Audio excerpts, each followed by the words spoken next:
Nous sommes au Vietnam, un pays carte postale, un peuple aux subtiles coutumes, riche en traditions millénaires. Autrefois appelée la perle de l'Orient, son histoire est mal connue. Après des centaines d'années d'oppression, les Vietnamiens n'ont trouvé leur indépendance complète qu'à la fin du siècle dernier. C'est le courage, la conviction et la détermination d'un visionnaire qui ont permis à son peuple de retrouver sa dignité. Un homme diabolisé d'abord par la France des colonies, puis par l'administration américaine. Ce visionnaire, c'est Ho Chi Minh.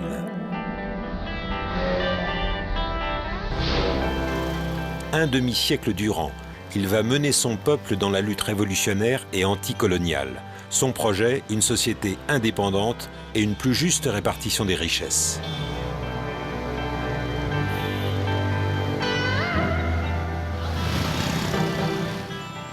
Une utopie, peut-être, mais son projet constitue bel et bien une révolution. Révolution contagieuse, car elle donne espoir à bien d'autres peuples colonisés ou opprimés.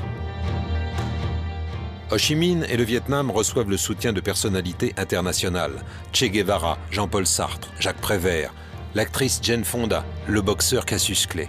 Sans oublier les intellectuels du monde entier qui se joignent aux innombrables manifestations contre la guerre. Début du XXe siècle.